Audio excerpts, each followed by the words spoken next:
Welcome to Sweet Life Beat Life. We hope this video helps. In this video, I will explain how to play Elderberry Wine on guitar.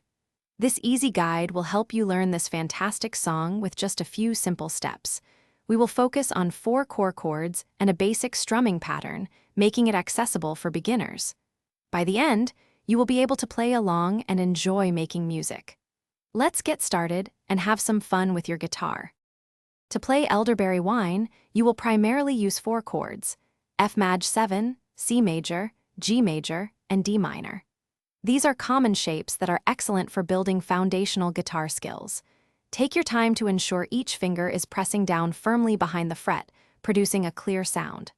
Practice switching between these 4 shapes slowly until it feels natural and smooth.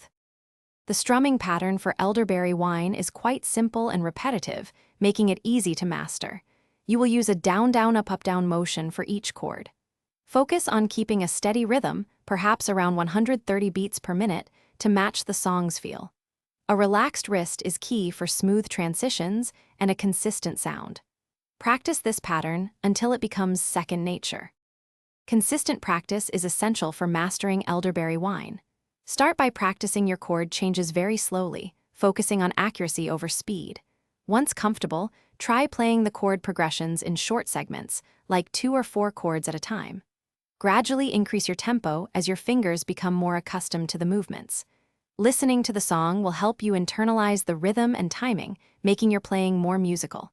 Keep at it, and you will be playing this tune confidently. Thanks for watching. Consider subscribing if we helped you.